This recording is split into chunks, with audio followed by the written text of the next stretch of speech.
Hello, welcome to Ernest academy classes. വരാനിരിക്കുന്ന അതുപോലെ തന്നെ ഓവർസിയർ എക്സാംസിന് ഉള്ള മോഡൽ ക്വസ്റ്റ്യൻസ് ആണ് നമ്മളിവിടെ ഡിസ്കസ് ചെയ്യുന്നത്. ഇന്നത്തെ നമ്മുടെ സബ്ജക്റ്റ് എന്ന് പറയുന്നത് ബിൽഡിംഗ് കൺസ്ട്രക്ഷൻ ആണ്.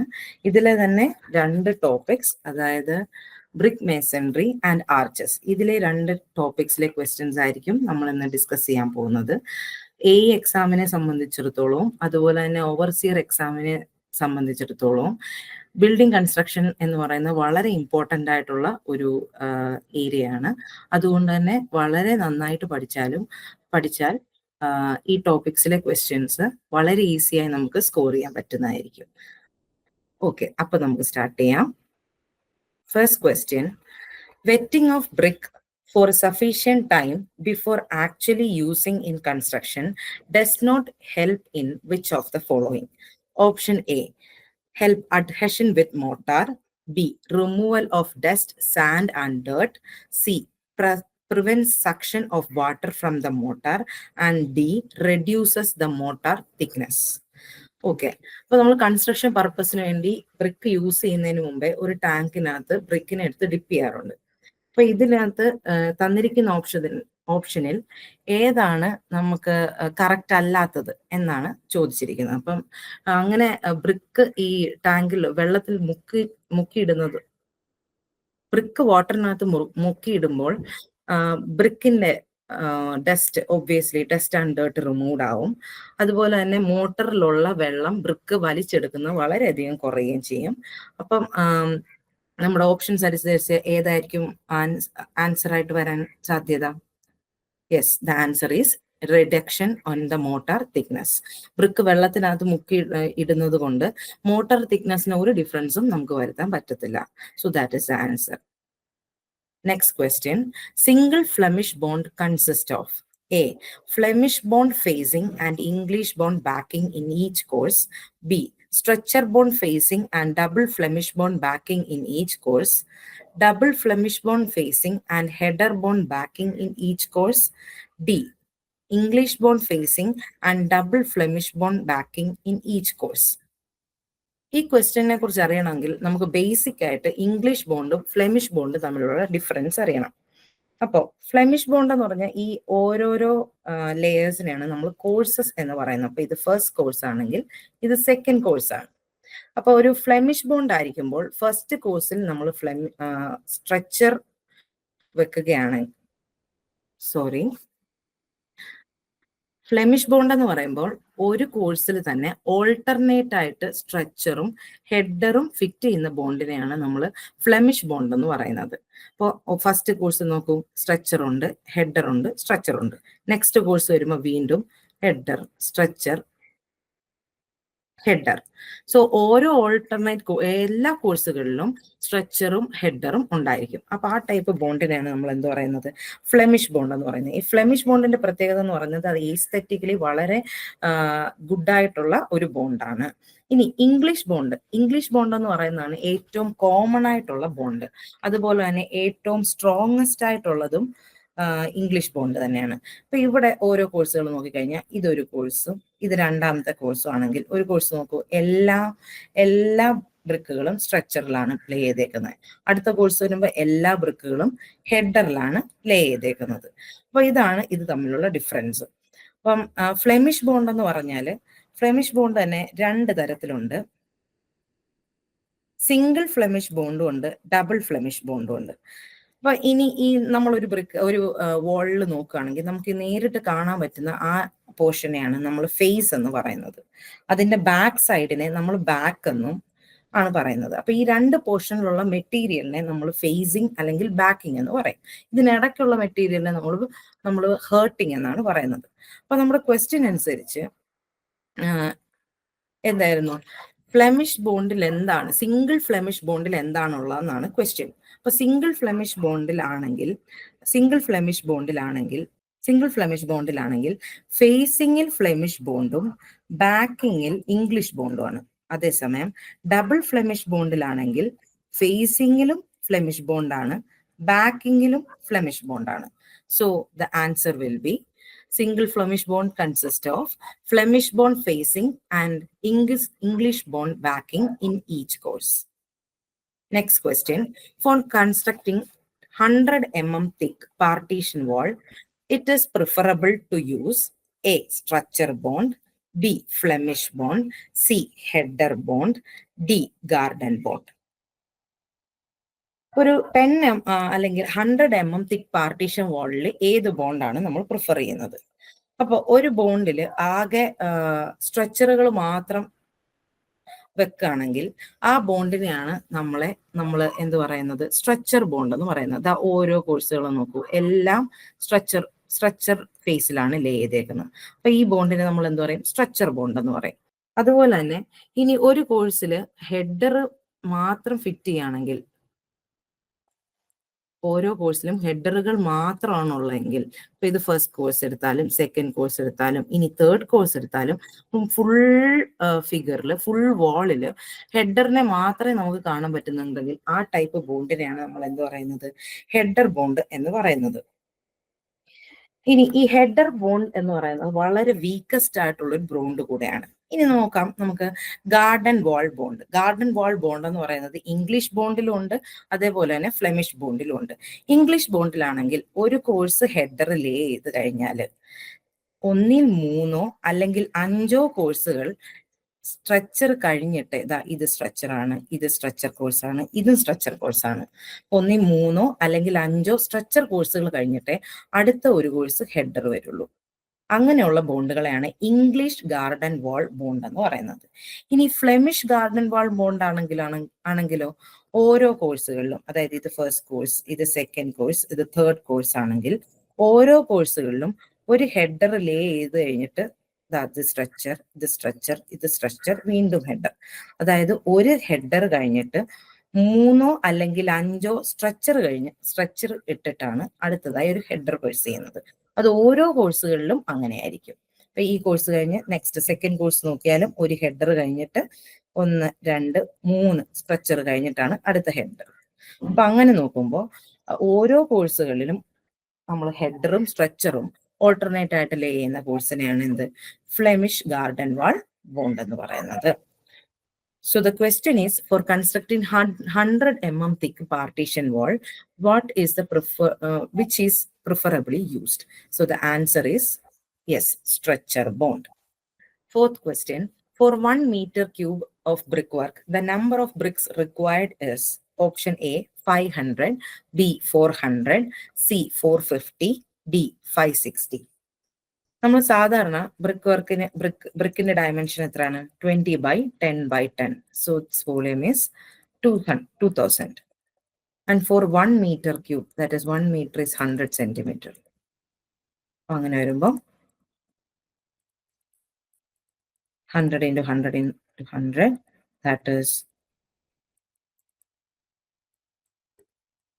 divide by 2000 വെച്ച് ഡിവൈഡ് ചെയ്യുമ്പോൾ നമുക്ക് എത്ര കിട്ടും? 500 ബ്രിക്സ്. ഇത് ഒരുപാട് പ്രാവശ്യം ചോദിച്ചിട്ടുള്ള ഒരു ക്വസ്റ്റ്യൻ ആണ്. അതുകൊണ്ട് തന്നെ ഈ ക്വസ്റ്റ്യൻ കാണുമ്പോൾ തന്നെ നമുക്ക് പലർക്കും ഈ ക്വസ്റ്റ്യൻ ആൻസർ കാണാപ്പാടമായിരിക്കും. പക്ഷെ വരുന്നത് ഇങ്ങനെയാണ്. ഇത് ഇപ്പോഴും ഇടയ്ക്കിടയ്ക്കായിട്ട് ചോദിക്കുന്ന ഒരു ക്വസ്റ്റ്യൻ ആണ്. This is A very important question. ഈ ക്വസ്റ്റ്യൻ എന്ന് പറയുന്നത് ബിൽഡിംഗ് കൺസ്ട്രക്ഷന്റെ ഭാഗത്തു നിന്ന് മാത്രമല്ല, നമ്മുടെ എസ്റ്റിമേഷൻ എന്നുള്ള സബ്ജക്റ്റിൽ നിന്നായാലും ഈ ക്വസ്റ്റ്യൻസ് ചോദിക്കാറുണ്ട്. So next question. In brick masonry, the frog of a brick is normally kept on. നമുക്കറിയാം ഫ്രോഗ് എന്ന് പറയുന്ന ഒരു ബ്രിക്കിലുള്ള ഒരു ഡിപ്രഷനാണ്. ഒരു ബ്രിക്കിലുള്ള ഡിപ്രഷൻ, ആ ഡെപ്ത് എന്ന് പറയുന്നത് 1 അല്ലെങ്കിൽ 2 സെന്റിമീറ്ററിലുള്ള ഒരു ഡെപ്തിലുള്ള ഒരു ഡിപ്രഷനാണ്. സാധാരണ അത് ടോപ്പ് ലെയറിലാണ് നമ്മൾ ഉണ്ടാക്കുക. ആ ഡിപ്രഷന്റെ ഡയമെൻഷൻ എന്ന് പറയുന്നത് 10x4/1 സെന്റിമീറ്റർ ആയിരിക്കാം, അല്ലെങ്കിൽ 10x4/2 സെന്റിമീറ്റർ ആയിരിക്കാം. ഓക്കെ, ഇനി നമുക്ക് പല ടൈപ്പിലെ ബ്രിക്ക് ഉണ്ട് അല്ലെ. ഒരു ഹാൻഡ് മെയ്ഡ് ബ്രിക്ക് ആണെങ്കിൽ ഒരു ഫ്രോഗ് മാത്രമേ ഉണ്ടാവുള്ളൂ, അത് തന്നെ ടോപ്പ് സർഫസിലായിരിക്കും. ഇനിയും ഒരു പ്രസ്ഡ് ബ്രിക്ക് ആണെങ്കിൽ 2 ഫ്രോഗുകൾ ഉണ്ടാകാം. ഇനി ഒരു വയർ കട്ട് ബ്രിക്ക് ആണെങ്കിൽ അതിൽ ഫ്രോഗുകളെ ഉണ്ടാകില്ല. അപ്പൊ യൂഷ്വലി ഫ്രോഗ് എവിടെയാണ് വെക്കുന്നതെന്ന് ചോദിച്ചു കഴിഞ്ഞാൽ അത് യൂഷ്വലായിട്ട് കൊടുക്കുന്നത് അതിന്റെ ടോപ്പ് ഫേസിലായിരിക്കും. So the answer will be on the top face. Next question, what is a bull nose brick? Bull nose brick എന്ന് പറയുന്നത് എന്താണ്? ഒരു ബ്രിക്കിന്റെ സർഫസ് നോക്കി കഴിഞ്ഞാൽ അതിന്റെ ഒരു കോർണർ മാത്രം കർവ്ഡ് ആയിട്ടിരിക്കുകയാണെങ്കിൽ ആ ടൈപ്പ് ബ്രിക്കിനെയാണ് നമ്മൾ ബുൾ നോസ് ബ്രിക്സ് എന്ന് പറയുന്നത്. ഈ ടൈപ്പ് ബ്രിക്കുകൾ എന്തിനൊക്കെ നമ്മൾ ഉപയോഗിക്കുന്നതെന്നറിയോ? ഡെക്കറേഷൻ പറയും, എന്തെങ്കിലും ഒരു കർവ്ഡ് സർഫസ് വരുമ്പം, പില്ലറുകൾ വരുമ്പോൾ, അപ്പൊ അങ്ങനെയുള്ള ഏരിയാസിലാണ് ഈ ബുൾ നോസ് ബ്രിക്ക് ഉപയോഗിക്കുന്നത്. ഇനി ഒരു ബ്രിക്കിന്റെ തന്നെ 2 എഡ്ജുകൾ കർവ്ഡ് ആയിട്ട് വരുവാണെങ്കിൽ അതിനെ പറയുന്നതാണ് നമ്മൾ cow nose brick. So what is bull nose brick? Option A, brick on a round edge. B, a brick with a chamfered edge. C, a brick with a square edge. D, a brick with a beveled edge. The answer will be yes, a brick with a round edge. Next question. The portion of a brick cut across its width and having its length equal to that of a full brick is known as. Option A, king closure. B, queen closure. C, coins. And D, mitred closure. അപ്പം portion of A brick cut across the length vice direction അല്ലേ? അപ്പോൾ ഒരു ബ്രിക്കിനെ നമ്മൾ എടുത്തിട്ട് അതിനെ length vice 2 portion ആക്കി കഴിഞ്ഞ് equal ആയിട്ട് 2 പാർട്ടുകൾ വരികയാണെങ്കിൽ ആ ക്ലോഷറിനെ നമ്മൾ വിളിക്കുന്നതാണ് ക്വീൻ ക്ലോഷർ. ഇനി വീണ്ടും ഒരു ബ്രിക്കിനെ എടുത്തിട്ട് ഈ എഡ്ജിന്റെ ഹാഫിലും അതുപോലെ ഇവിടുത്തെ ഹാഫിലും നിന്നും ഒരു ട്രയാങ്കുലർ പോർഷൻ റിമൂവ് ചെയ്യുകയാണെങ്കിൽ ഇതുപോലത്തെ ക്ലോഷറിനെ നമ്മൾ വിളിക്കുന്നതാണ് കിങ് ക്ലോഷർ. ഇനി ഒരു ബ്രിക്ക് എടുത്തിട്ട് ഇവിടുന്ന് ഒരു ഹാഫ് പോർഷനിലെയും ഇവിടെ ഒരു ഫുൾ പോർഷനിലെയും ട്രയാങ്കിളിനെയാണ് നമ്മൾ റിമൂവ് ചെയ്യുന്നതെങ്കിൽ അതിനെ നമ്മൾ വിളിക്കുന്നതാണ് ബിവൽഡ് ക്ലോഷർ. ഇനി ഒരു ബ്രിക്ക് എടുത്തിട്ട് അതിന്റെ കോർണറിൽ നിന്നാണ് നമ്മൾ കട്ട് ചെയ്യുന്നതെന്നിരിക്കട്ടെ. And this angle is 45 to 60 degree. അപ്പൊ ഇങ്ങനെ വരുന്ന ഒരു ക്ലോഷറിനെ നമ്മൾ വിളിക്കുന്നതാണ് എന്ത്? Mitred closure. So the question is, brick cut ചെയ്യുമ്പോൾ ലെങ്ത് വൈസ് ഈക്വൽ 2 ഹാഫ് ആക്കുന്നത് എന്തായിരിക്കും? The answer is queen closure. Next question. Dutch bond is a modification of A, single Flemish bond. B, English bond. C, header bond. And D, garden bond. The answer is yes, Dutch bond is a modification of one of the English bond. Next question. Coins in brick masonry are. Option A, bricks cut at corner in a triangular fashion, half brick with length same but width halved. C, squint junction of the wall. D, corner junction of the wall. ഈ question നമ്മൾ answer ചെയ്യണമെങ്കിൽ നമുക്ക് ആദ്യം കണക്ഷൻസിനെ കുറിച്ച് അറിയണം. Connections in A brick work. Connections എന്ന് പറയുന്നത് അതൊന്നിൽ junctions ആവാം അല്ലെങ്കിൽ കോയിൻസ് ആവാം. ജംഗ്ഷൻസ് എന്ന് പറയുമ്പോൾ അത് തന്നെ 2 തരത്തിലുണ്ട്. റൈറ്റ് ആംഗിൾഡ് ആവാം അല്ലെങ്കിൽ സ്ക്വിൻറ്റ് ആവാം. ഈ കോയിൻസും റൈറ്റ് ആംഗിൾഡ് ആവാം, സ്ക്വിൻറ്റും ആവാം. ഈ ഒരു കണക്ഷൻ ഒരു മെയിൻ വാള് ഒരു പാർട്ടീഷൻ വാളായിട്ട് മീറ്റ് ചെയ്യുമ്പോൾ ഇങ്ങനെ ഉണ്ടാവുന്ന ഒരു കണക്ഷനെയാണ് നമ്മൾ ജംഗ്ഷൻ എന്ന് പറയുന്നത്.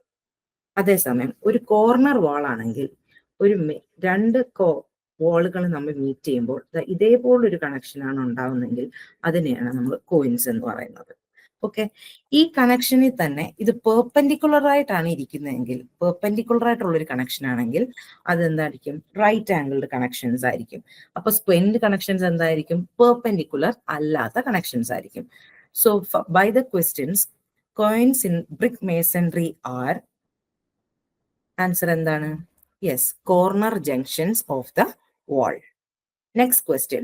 What is the preferred ratio of cement mortar in a load bearing brick masonry walls? Option A, 1:2. B, 1:4. C, 1:8. D, 1:12. The answer is B, 1:4. Question 11. Type of bond in brick masonry in which each course consists of alternate header and structure is. Option A, English bond. B, Dutch bond. C, raking bond. And D, Flemish bond. നമുക്കറിയാം English bond എന്ന് പറഞ്ഞാൽ എന്തായിരുന്നു? ഒരു course header, ഒരു course structure. അങ്ങനെ വരുന്ന ബോണ്ടാണ് English bond.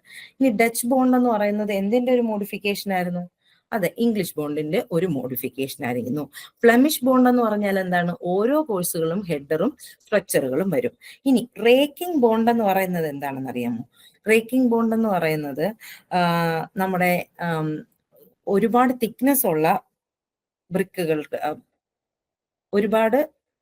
So the answer is yes, Flemish bond. Each course consist of alternate layer of header and structure എന്ന് പറയുന്നത് എന്താണ്? ഫ്ലെമിഷ് ബോണ്ട് ആണ്. The process of filling mortar in vertical joints of brick masonry is called plastering, B. pointing, C. raking, and D. grouting. Plastering എന്ന് പറയുന്നത് എന്താണ്? ഒരു layer of plaster is applied on the wall അല്ലെങ്കിൽ ceiling to protect അല്ലെങ്കിൽ decorate dum. Point എന്ന് പറയുന്നത് എന്താണ്? രണ്ട് ബ്രിക്സ് ഇങ്ങനെ ഇരിക്കുകയാണെങ്കിൽ അതിൻ്റെ ഇടയ്ക്കുള്ള മോട്ടർ ഫില്ല് ചെയ്യുന്ന പ്രോസസ്സിനെയാണ് നമ്മൾ പോയിന്റിങ് എന്ന് പറയുന്നത്. റേക്കിംഗ് എന്ന് പറഞ്ഞാൽ എന്താണ്?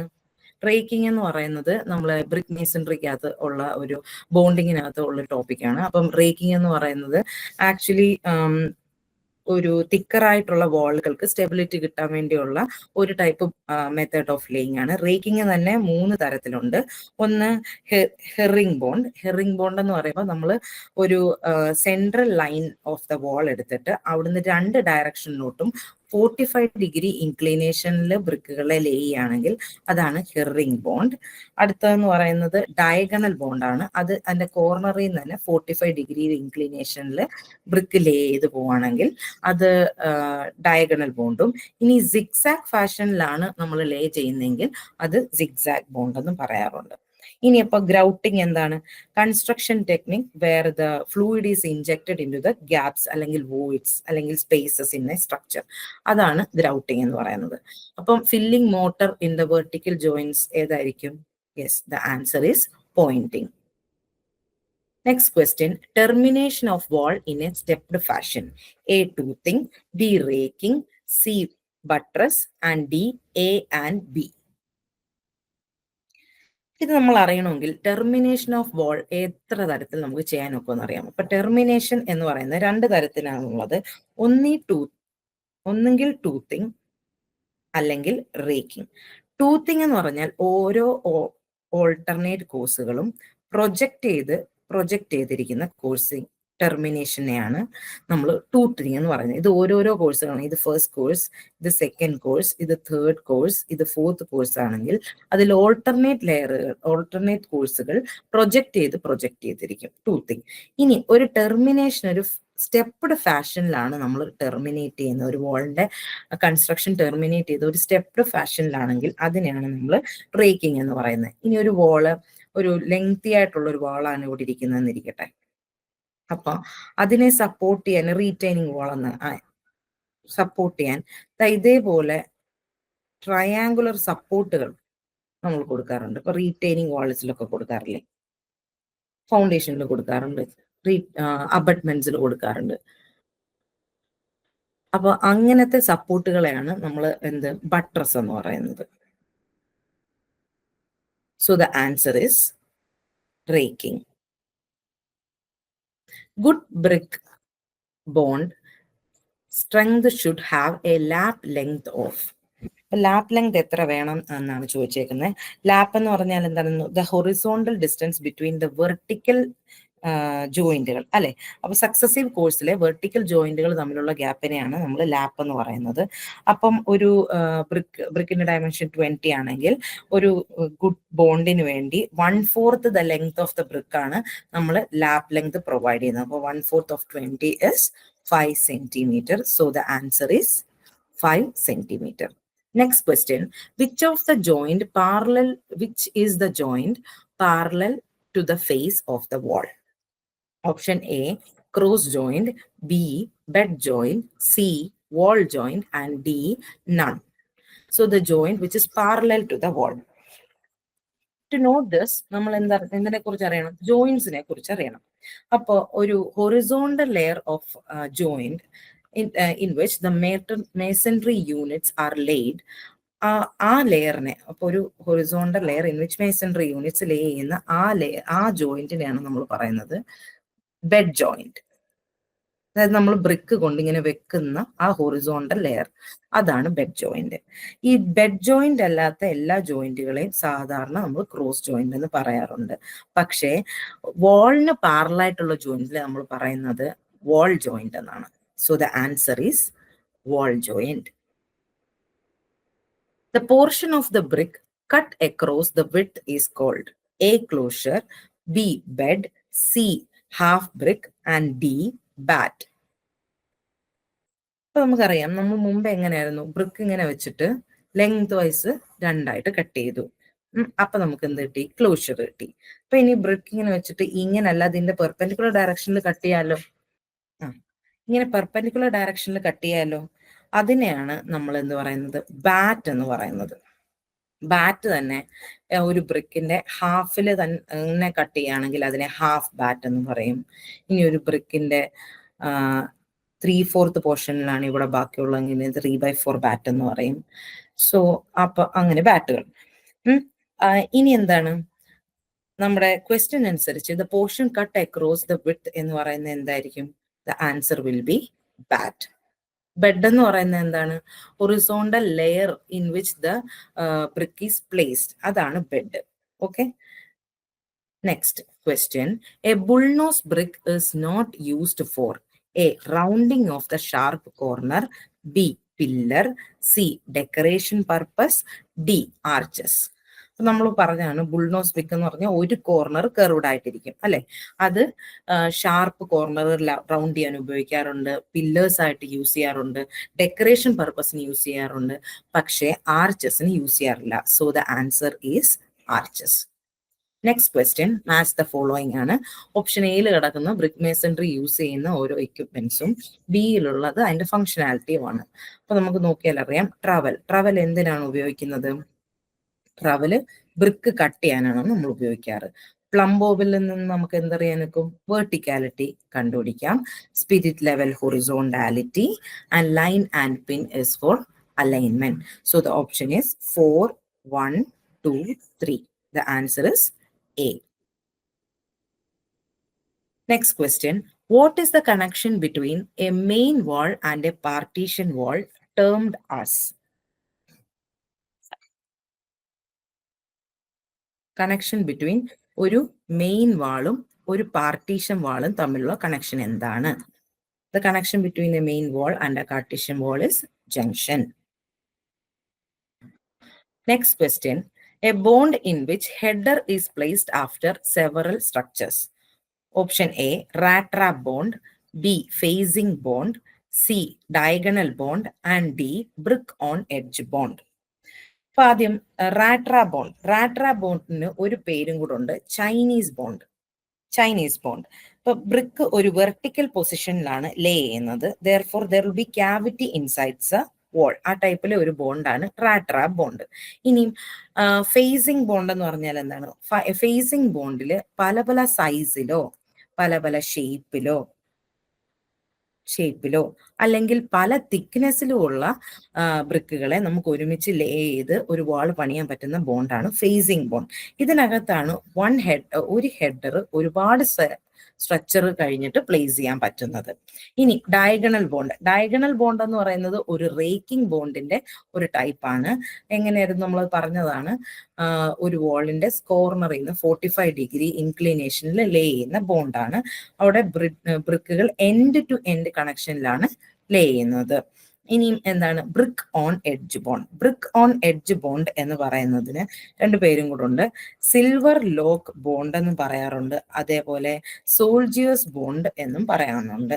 അപ്പൊ ബ്രിക്ക് ഓൺ എഡ്ജ് എന്ന് പറയുമ്പോൾ പേര് പറയുന്ന പോലെ തന്നെ they are laid on edge instead of bed. സാധാരണ നമ്മൾ ബെഡിലല്ലേ ലേ ചെയ്യുന്നത്, ഇവിടെ ഓൺ എഡ്ജിലാണ്. So the answer is bond in which header is placed after several structures എന്ന് പറയുന്നത് ഏത് ബോണ്ടായിരിക്കും? യെസ്, ഫേസിംഗ് ബോണ്ടാണ്. Next question. അടുത്ത സെറ്റ് ക്വസ്റ്റ്യൻസ് എന്ന് പറയുന്നത് ആർച്ച് എന്ന് പറയുന്ന സെക്ഷനിൽ നിന്നുള്ളതാണ്. First question.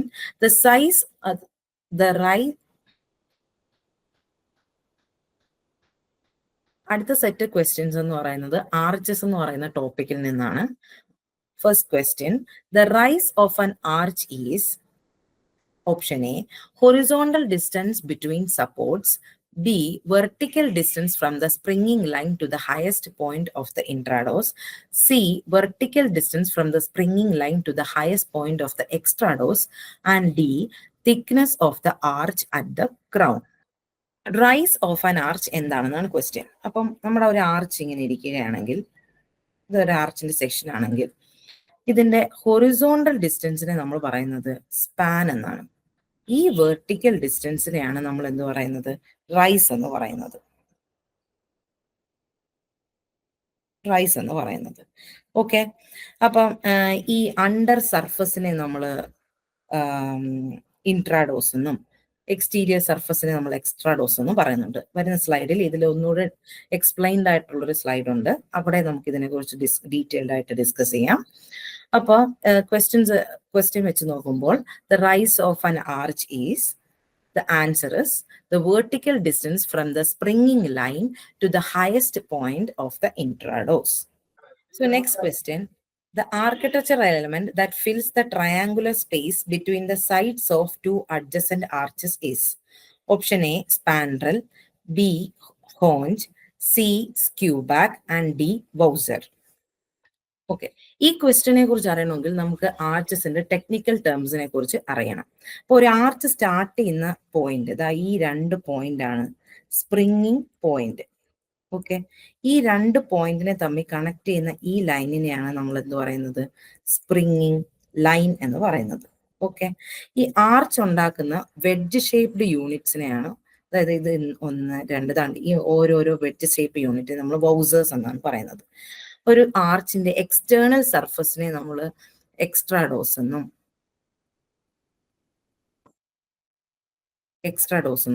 ഇന്റേണൽ സർഫസിനെ നമ്മൾ ഇൻട്രാഡോസ് എന്നുമാണ് പറയുന്നത്. അപ്പോൾ ഒരു ആർച്ചിന്റെ ഏറ്റവും ടോപ്പ് മോസ്റ്റ് പോയിന്റിനെയാണ് നമ്മൾ ക്രൗൺ എന്ന് പറയുന്നത്. ആ ക്രൗണിനുള്ള ബൗസറിനെയാണ് നമ്മൾ കീ സ്റ്റോൺ എന്ന് പറയുന്നത്. ഇനി ഈ ക്രൗൺ മുതൽ സ്പ്രിങ്ങിങ് പോയിന്റ് വരെ എടുത്തു കഴിഞ്ഞാൽ ഇതിന്റെ ലോവർ പോർഷനെയാണ് നമ്മൾ ഹോഞ്ച് എന്ന് പറയുന്നത്. ഇനി ഈ ക്രൗണിൽ നിന്നൊരു ടാൻജന്റ് വരച്ചിട്ട് അത് ഇവിടെ കൊണ്ടാക്കുന്ന ഈ ലോവർ ട്രയാങ്കുലർ പോർഷനെയാണ് നമ്മൾ എന്ത് പറയുന്നത്? സ്പാൻഡ്രൽ എന്ന് പറയുന്നത്. ഓക്കെ, അപ്പൊ അങ്ങനെയെങ്കിൽ നമ്മുടെ ക്വസ്റ്റ്യൻ അനുസരിച്ച് നമ്മുടെ ക്വസ്റ്റ്യൻ എന്തായിരുന്നു? Triangular space between the sides of 2 adjacent arches. 2 adjacent ആർച്ചുകളുടെ, അപ്പോൾ ഇതൊരു ആർച്ച് ആണെങ്കിൽ ഇതിനിടയ്ക്കുള്ള ട്രയാങ്കുലർ സ്പേസിനെ പറയുന്ന പേരെന്താണ്? Yes, the answer is spandrel. Next question, which type of arch is commonly used in bridges due to its aesthetic appeal and structural efficiency? Option A, semicircular arch, B, segmental arch, C, pointed arch, and D, flat arch. Semi circular arch എന്ന് പറയുന്നുണ്ട് correct സർക്കിളിന്റെ പാതിയായിട്ടുള്ള arch, അതിനാകെ ഒരു സെന്ററേ ഉണ്ടാവുള്ളൂ. Segmental arch എന്ന് പറഞ്ഞാൽ സാധാരണ നമ്മൾ ഉപയോഗിക്കുന്ന കോമൺ ടൈപ്പ് ഒരു ആർച്ചാണ്. അപ്പൊ യൂഷ്വലി ബ്രിഡ്ജസിനും ഈസ്തറ്റിക്കലായിട്ടും കൂടുതൽ എഫിഷ്യൻസി ഉള്ള ഒരു ആർച്ച് എന്ന് പറയുന്നതാണ് സെഗ്മെന്റഡ് ആർച്ച്. ആ സെഗ്മെന്റഡ് ആർച്ചിന് ആകെ ഒരു സെന്ററേ ഉള്ളൂ. ഇനി പോയിന്റഡ് ആർച്ച് എന്ന് പറഞ്ഞാൽ ഇവിടെ ഇച്ചിരി പോർഷൻ പോയിന്റഡ് ആയിട്ടാണ് ഇരിക്കുന്നത്. അപ്പൊ അങ്ങനെ വരുമ്പോൾ ഇവിടെ ഒരു സെന്റർ ഉണ്ട്, ഇവിടെ ഒരു സെന്റർ ഉണ്ട്. ഇതാണ് പോയിന്റഡ് ആർച്ച്. ഇനി ഫ്ലാറ്റ് ആർച്ച് ആണെങ്കിൽ ഇത് ഫ്ലാറ്റ് ആയിട്ട് ലേ ചെയ്യുന്ന ആർച്ചസിനെയാണ് നമ്മൾ ഫ്ലാറ്റ് ആർച്ച് എന്ന് പറയുന്നത്. ഇത് നമ്മുടെ സ്പ്രിങ്ങിങ് ലൈൻ ആണെങ്കിൽ അത് ഈ സ്ക്യൂ ബാക്ക്, ഈ ഏരിയ ആണ് സ്ക്യൂ ബാക്ക്. ഈ സ്ക്യൂ ബാക്കുമായിട്ട് മേക്ക് ചെയ്യുന്ന ആംഗിൾ 60 ഡിഗ്രി ആയിരിക്കും. അപ്പൊ ഇതാണ് ഫ്ലാറ്റ് ആർച്ച്. ഈ ഫ്ലാറ്റ് ആർച്ചിനും ഒരു സെന്ററേ ഉള്ളൂ. ഓരോ ആർച്ചസിനും എത്ര സെന്ററുകളാണെന്നുള്ളത് വളരെയധികം പ്രാവശ്യം ചോദിച്ചിട്ടുള്ള ഒരു ക്വസ്റ്റ്യൻ ആണ്. അതുകൊണ്ടാണ് ഈ സെന്ററിനെ കുറിച്ച് പറഞ്ഞത്. അപ്പം നമ്മുടെ ക്വസ്റ്റ്യൻ അനുസരിച്ച് the answer will be yes, the segmental arch. Next question, which type of arch is also known as Gothic arch? Gothic arch is also known as pointed arch. ഇപ്പൊ പോയിന്റഡ് ആർച്ചിന് നമ്മൾ പറഞ്ഞു 2 സെന്റേഴ്സ് ആണ് ഉള്ളത്.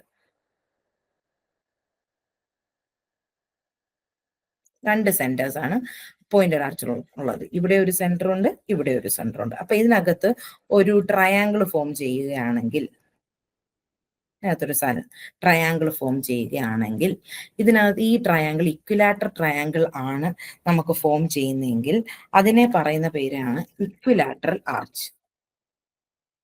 Okay. ഇനി നേരെ പറഞ്ഞ് ഒരു isosceles triangle ആണ് ഇവിടെ ഫോം ചെയ്യുന്നതെങ്കിൽ അതിനെ പറയുന്ന പേരാണ് lancet arch. Okay. Okay. Next question. The horizontal distance between the support of an arch is known as A. Rise, B. Span, C. Clear span, D. Effective span. If this is an arch, ഈ horizontal distance എന്താണ് എന്നാണ് question. Horizontal distance is known as span and this vertical distance is known as rise. The answer will be B. Span. Next question. The depth of an arch is the distance between A. Ground level and the springing line, B. Crown and the springing line, C. Crown and the ground line, and D. Intrados and extrados. The depth of an arch is the distance between, ഇപ്പോൾ നമ്മൾ ഒരു arch construct ചെയ്യുകയാണെങ്കിൽ ഇതതിന്റെ curve ആണെങ്കിൽ depth is the distance between the perpendicular distance between extrados and intrados. ഈ depth ആണ് നമ്മൾ, ഈ area ആണ് ഡെപ്ത് എന്ന് പറയുന്നത്. ഈ പെർപെൻഡിക്കുലർ ഡിസ്റ്റൻസ് ആണ് നമുക്ക് ഡെപ്ത് ആയിട്ട് വരുന്നത്. ആ ഡെപ്ത് എന്ന് മാത്രമല്ല ഹൈറ്റ് ഓഫ് ആർച്ച് എന്ന് ചോദിച്ചാലും ഇത് തന്നെയാണ്. Depth or height is A perpendicular distance between intrados and extrados. So the answer is option D, intrados and extrados. Next question. The most economical central angle of an arch ring in an arch dam is option A, 123 degree 44 minute, B, 143 degree 34 minute, C, 133 degree 34 minute, and D, 213 degree 34 minute. The answer is 133 degree 34 minute. Next question. When the rise of an arch is more than the span, ഇരിക്കണം. അപ്പം ലാൻസെന്റ് arch എന്ന് പറയുന്നത് എന്തായിരുന്നു? Point arch തന്നെയായിരുന്നു. Isosceles triangle form ചെയ്യുന്ന ആർച്ചിനാണ് നമ്മൾ ലാൻസെന്റ് arch എന്ന് പറഞ്ഞത്. ഇനി ഡ്രോപ്പ് ആർച്ച് എന്ന് പറഞ്ഞാലും അതൊരു പോയിന്റഡ് ആർച്ച് തന്നെയാണ്. അതിൽ നമ്മൾ ആ അപ്പർ പോർഷനില്ലേ, സാധാരണ പോയിന്റഡ് ആർച്ച് എന്ന് പറഞ്ഞാൽ ഈ പോർഷൻ പോയിന്റഡ് ആയിട്ടാണ് ഇരിക്കുന്നത്. പക്ഷെ ഡ്രോപ്പ് ആർച്ച് എന്ന് പറയുമ്പോൾ ഈ മുകളിലത്തെ പോർഷൻ കുറച്ച് കേർവ്ഡ് ആയിട്ടാണ് ഇരിക്കുന്നത്. അതും 2 സെന്റേർഡ് ആർച്ച് തന്നെയാണ്, 2 സെന്ററുകൾ തന്നെയാണുള്ളത്. പക്ഷെ ഈ മുകളിലത്തെ പോർഷൻ കുറച്ച് ഫ്ലാറ്റ് ആയിട്ടിരിക്കും. അതാണ് ഡ്രോപ്പ് ആർച്ച്. ഇനി ഓഗി ആർച്ച് എന്ന് പറഞ്ഞാൽ എന്താണെന്ന് അറിയോ? ആർച്ച് വിത്ത് റിവേഴ്സ് കർവുകൾ. ഈ ടൈപ്പ് ആർച്ച് ഓരോ ചേർച്ചസിന്റെ ഒക്കെ മുകളിലുണ്ട്. അപ്പോൾ ആ ടൈപ്പ് ആർച്ചിനെയാണ് നമ്മൾ ഓഗി ആർച്ച് എന്ന് പറയുന്നത്. അതൊരു റിവേഴ്സ് കേർവ്സ് ഉണ്ടാക്കുന്ന ആർച്ചിനെയാണ് നമ്മൾ ഓഗി ആർച്ച് എന്ന് പറയുന്നത്. ഇനി വെനീഷ്യൻ ആർച്ച് എന്ന് പറയുന്നത് ഒരു 4 സെന്റേർഡ് ആർച്ചാണ്. 4 സെന്റേർഡ് ആർച്ചാണ് വെനീഷ്യൻ ആർച്ച്. 4 സെന്ററുകളുണ്ട്. അത് ഒരുപാട് പ്രാവശ്യം ചോദിച്ചിട്ടുള്ള ക്വസ്റ്റ്യൻ ആണ്. പോയിന്റഡ് ആർച്ചിന്റെ സെന്ററുകൾ, വെനീഷ്യൻ ആർച്ചിന്റെ സെന്ററുകൾ, അത് എപ്പോഴും മാറിയും തരുന്നു ചോദിക്കാറുള്ള ഒരു ക്വസ്റ്റ്യൻ തന്നെയാണ്. അപ്പോൾ 4 സെന്റേർഡ് ആർച്ചാണ്. ഇതിന്റെ ഡെപ്ത് എന്ന് പറയുന്നത് ഡിഫറെന്റ് ആയിട്ട് നമുക്ക് കൺസ്ട്രക്ട് ചെയ്യാൻ പറ്റുന്ന ടൈപ്പിൽ ഒരു ആർച്ചാണ്. അത് ക്രൗണിന്റെ പോർഷനിൽ ഡെപ്ത് കൂടുതലും, അതായത് ഒരു ആർച്ച് ഇങ്ങനെ കൺസ്ട്രക്ട് ചെയ്യുകയാണെങ്കിൽ ക്രൗൺ പോർഷനിൽ ഡെപ്ത് കൂടുതലും അതിന്റെ സ്പ്രിങ്ങിങ് ലൈൻ, ഇതല്ലേ സ്പ്രിങ്ങിങ് ലൈൻ പോർഷനിൽ ഡെപ്ത് കുറവും ആയിട്ട് കൺസ്ട്രക്ട് ചെയ്യാൻ പറ്റുന്ന ഒരു ആർച്ചാണ് Venetian arch. So the answer will be yes, C, Venetian arch. Question 29. The highest point of extrados of an arch is known as A, key, B, crown, C, skewback, D, springer. Highest point എന്താണെന്നാണ് question. ആർച്ചിന്റെ highest point എന്താണ്? Highest പോയിന്റിലുള്ള വൗസറിനെ നമ്മൾ പറയുന്ന പേരാണ് എന്ത്? Key എന്ന് പറയുന്നത്. കീ അല്ലെ? ഹയസ്റ്റ് പോയിന്റിലുള്ള വൗസറാണ് കീ. ക്രൗൺ എന്ന് പറയുന്നതാണ് highest point of the curve of the extrados. ഇനി സ്ക്യൂ ബാക്ക് എന്ന് പറയുന്നത് എന്താണ്? ഇൻക്ലൈൻഡ് അല്ലെങ്കിൽ splayed surface of abutment at the top of the support. അതായത് ഈ ഇവിടെയുള്ള ഇൻക്ലൈൻഡ് സപ്പോർട്ട് അല്ലെ, ഈ സപ്പോർട്ടിന്റെ ഭാഗത്ത് വരുന്ന ഇൻക്ലൈൻഡ് സർഫസിനെയാണ് നമ്മൾ സ്ക്യൂ ബാക്ക് എന്ന് പറയുന്നത്. സ്പ്രിംഗർ എന്ന് പറഞ്ഞാൽ first voussoir at the springing level, arch start ചെയ്യുന്ന പോർഷനിലുള്ള ഫസ്റ്റ് ബൗസറിനെയാണ് നമ്മൾ പറയുന്നത് എന്ത്? സ്പ്രിംഗർ എന്ന് പറയുന്നത്. സോ ഹയസ്റ്റ് പോയിന്റ് എന്ന് പറയുന്നത് എന്തായിരിക്കും? ക്രൗൺ ആയിരിക്കും. ആൻഡ് ഹയസ്റ്റ് പോയിന്റിലുള്ള ബൗസർ ഏതാണെന്ന് ചോദിച്ചാൽ അതാണ് key. Next question, which of the following statement are not correct? Option A, horseshoe arch is one-centered arch. B, pointed arch is two-centered arch. C, natural bedding line should be parallel to the radiating center line of the bowser. And D, semicircular arch, the thrust transferred to the abutment is perfectly in inclined direction. Horseshoe arch എന്ന് പറയുന്നത് more than A semi circular arch ആണ്. അപ്പോൾ ഇതിന് one centred arch ആണ്. അതപ്പോൾ correct ആയിട്ടുള്ള ഒരു statement ആണ്. പോയിന്റഡ് ആർച്ച് നമ്മൾ ഒരുപാട് പ്രാവശ്യം പറഞ്ഞു, it is a two centred arch. Natural bedding plane should be parallel to the radiating line of the voussoir, അതും ശരിയാണ്. ഇനി ഒരു സെമി സർക്കുലർ ആർച്ച് എന്ന് പറഞ്ഞാൽ എന്താണ്? നമ്മുടെ സ്പ്രിംഗിങ് ലൈൻ ഇങ്ങനെ ഇരിക്കുകയാണെങ്കിൽ കറക്റ്റ് ഇങ്ങനെയാണ് ഇരിക്കുന്നത്. അപ്പോൾ വരുന്ന ത്രസ്റ്റ് ഡയറക്ട്ലി ട്രാൻസ്ഫർ ആവുകയാണ് ചെയ്യുന്നത്. So transfer to the abutment is perfectly inclined എന്ന് പറയുന്ന സ്റ്റേറ്റ്മെന്റ് തെറ്റാണ്. So the answer is option D. In semi circular arch the thrust transferred to the abutment is perfectly inclined in the direction is wrong. Next question, which one of the following is not a one-centered arch? First option, bull's eye. B, segmented. C, pointed. And D, stilted. Bull's eye എന്ന് പറയുന്നത് correct circle പോലെ ഇരിക്കുന്ന ഒരു ആർച്ചാണ്. Arching ആണ് പണിയുന്നതെന്നിരിക്കട്ടെ. ഇതാണ് bull's eye arch. ഇതിന് കാണുമ്പോൾ തന്നെ അറിയാം ആകെ ഒരു സെന്ററേ ഉള്ളൂ. സീവേഴ്സിലൊക്കെയാണ് നമ്മൾ സാധാരണ ഇത് യൂസ് ചെയ്യുന്നത്. ഇനി സെഗ്മെന്റഡ് ആർച്ച് എന്ന് പറഞ്ഞാൽ നമ്മൾ ഈ കണ്ട ഫിഗറിൽ എക്സ്പ്ലെയിൻ ചെയ്യാൻ എടുത്ത ഫിഗറിൽ കണ്ട ആർച്ച് എന്ന് പറയുന്നത് കറക്റ്റ് ഒരു സെഗ്മെന്റഡ് ആർച്ചാണ്. നമ്മൾ കോമൺലി യൂസ് ചെയ്യുന്ന ആർച്ചാണ്. അതിലും ആകെ ഒരു സെന്ററേ ഉള്ളൂ. ഇനി പോയിന്റഡ് ആർച്ച് എന്ന് പറയുന്നത് ഇങ്ങനെ നമ്മൾ കൺസ്ട്രക്ട് ചെയ്ത ആർച്ച് അല്ലെ, ഇവിടെ ഒരു പോയിന്റ് പോലെ വരുന്നത്, ഇവിടെ ഒരു സെന്റർ ഉണ്ട്, ഇവിടെ ഒരു സെന്റർ ഉണ്ട്. So this is a two centre arch. And stilted arch എന്ന് പറഞ്ഞാൽ സെമി സർക്കിൾ കഴിഞ്ഞിട്ട് ഇവിടെ രണ്ട് വെർട്ടിക്കൽ പോസ്റ്റുകൾ ഉണ്ടാവും. ഇവിടെ രണ്ട് വെർട്ടിക്കൽ പോസ്റ്റുകൾ ഉണ്ടാവും. അതാണ് സ്റ്റിൽറ്റർ ആർച്ച്. ഇതിനും ആകെ ഒരു സെന്റർ ഉണ്ടാവുള്ളൂ. So the arch which is not one centered is pointed arch. Next question, the projecting course at the upper part of a pier or an abutment to stress the springing line is called. Option A, haunch. B, skew back. C, impost. And D, spandrel. ഇപ്പൊ നമ്മൾ arch പണിയുമ്പോൾ ഇപ്പൊ നമ്മുടെ skew back നേരെയാണ് ഇരിക്കുന്നതെങ്കിൽ ഇപ്പൊ arch ഇവിടുന്ന് spring ചെയ്ത് ഇങ്ങനെ പോവാണ്. ഇതാണ് നമ്മുടെ അബട്ട്മെന്റ്. അപ്പൊ ഇതിങ്ങനെ നേരെ വന്ന് സ്ക്യൂ ബാക്ക് സ്പ്രിംഗിങ് ലൈനിന് ഡയറക്റ്റ് ആയിട്ട് പാരലായിട്ട് ഇരിക്കുകയാണെങ്കിൽ ഈ സപ്പോർട്ടിന് മുകളിലുള്ള പ്രൊജക്റ്റിംഗ് കോഴ്സിനെ എന്താണ് പറയുന്നത് എന്നാണ് ചോദ്യം. This is the projecting course. This projecting course is called impost. So the answer is impost. Next question, the back or top of an arch is called. Option A, intrados. B, crown. C, springing line. And D, extrados. The answer is extrados. The inner portion of the arch is known as intrados. And the outer portion of the arch is known as extrados. In the construction of arches, sandbox method is used for A, centering. B, actual laying of an arch. C, striking of the centering. And D, none of this. The answer is striking of centering.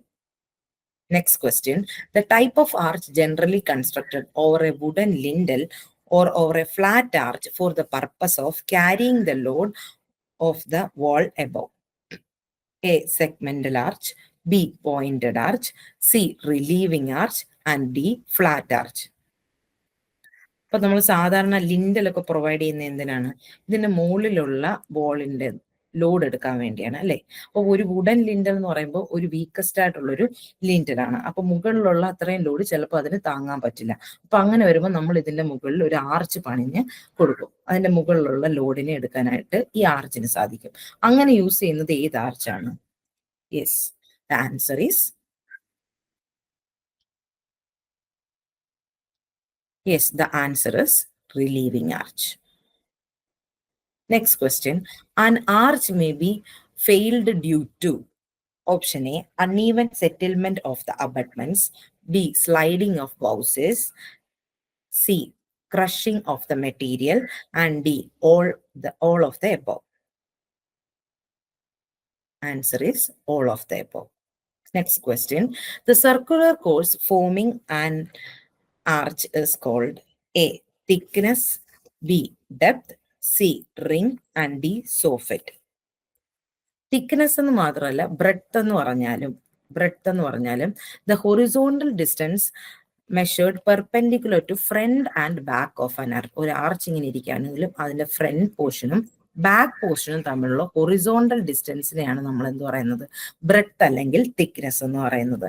Depth അല്ലെങ്കിൽ height എന്ന് പറഞ്ഞു കഴിഞ്ഞാൽ perpendicular distance between intrados and extrados. എക്സ്ട്രാഡോസും ഇൻട്രാഡോസും തമ്മിലുള്ള perpendicular ഡിസ്റ്റൻസിനെയാണ് നമ്മൾ depth അല്ലെങ്കിൽ height എന്ന് പറയുന്നത്. ഇനി റിംഗ് അല്ലെങ്കിൽ റിംഗിങ് കോഴ്സ് എന്ന് പറയാം, അല്ലെങ്കിൽ റിം എന്ന് പറയുന്നത് ഒരു circular course which forms the arch. അതിനെയാണ് നമ്മൾ റിംഗ് എന്ന് പറയുന്നത്.